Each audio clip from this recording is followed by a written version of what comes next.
think he's probably so angry at Arsenal conceding the goal, the penalty, and he's not. Sometimes you don't think as a player, do you? He's probably thinking like, oh, I want to stop Gabby or Jesus, but forgets he's on a yellow. Sometimes it can happen. We've seen it at Wolves versus Manchester City. Jimenez, he got 2 quick yellows. Sometimes as a player, afterwards you're like, oh, I forgot I'm on a yellow.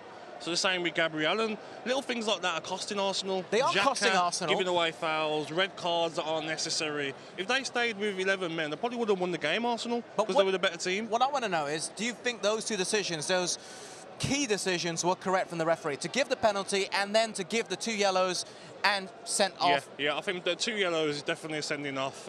Silly from Gabriel, but the 2 bookings, you know, the penalty spot, it's not going to make a difference. Pitches nowadays, stamping on the penalty spot. Silly, second one, maybe a booking, could get away with it, but the referee was so card happy. So that was your issue. That's your issue. Because every little foul was a yellow. Even Saka coming over and, you know, trying to argue a case against a Man City player, yellow card, yellow card, yellow card. Like, it's like the referee just wanted to have the record yellow cards. Like, I couldn't believe it. I think he's probably realised, the referee, that he's made big call in that game, sending off and the penalty.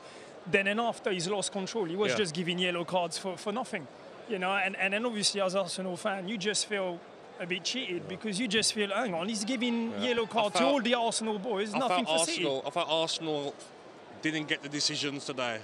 The referee favoured Manchester City for me. As a neutral watching, you think he even little things like fouls that were going against Arsenal, but Man City were getting away with it. I just felt that the referee today looked like he favoured Manchester City more with decisions. Yeah, I felt the same. I felt that similar foul was a yellow for Arsenal, not for City. Yeah. And I felt that's when, you know, he's just made the difference. Yeah. Okay. Well, in that case, what about this? The penalty that was actually not given in the first half. I mean, and that's where we go back to.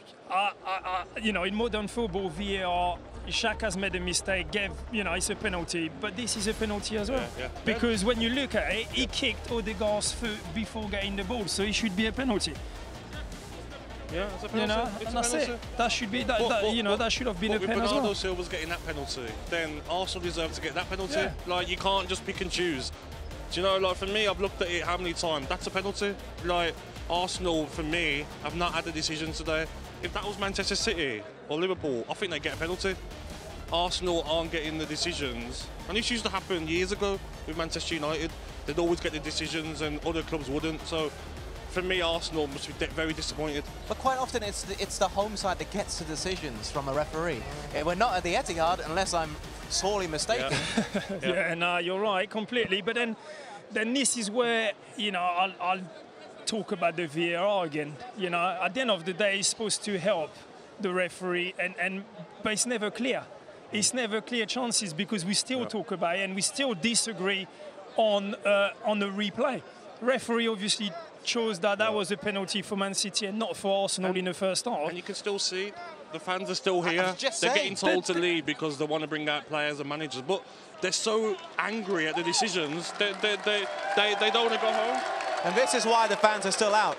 Because as you can see directly behind my guests here, those are the interview boards. That's where they're being interviewed. That's why the fans are all here, because they're waiting for a City player to come down to shout obscenities at them, but they're also wanting to chant and support their players right there. As you can hear, I'm just going to hold my mic up. That's why. That's why it's happening. Now you know. You rarely see this, I can tell you. You rarely see fans just waiting after a defeat to clap their player coming for an interview. That is very rare. You don't see this normally.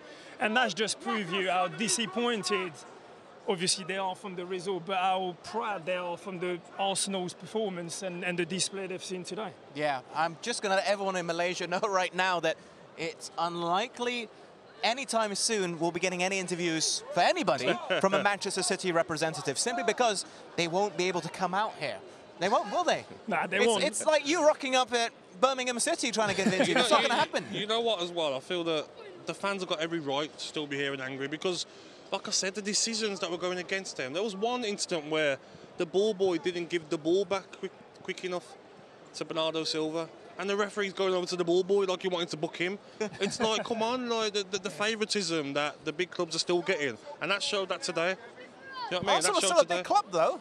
Yeah, I mean, but compared to Man City in recent years. In success, you know. yes, but globally speaking, Arsenal have the bigger following, don't they?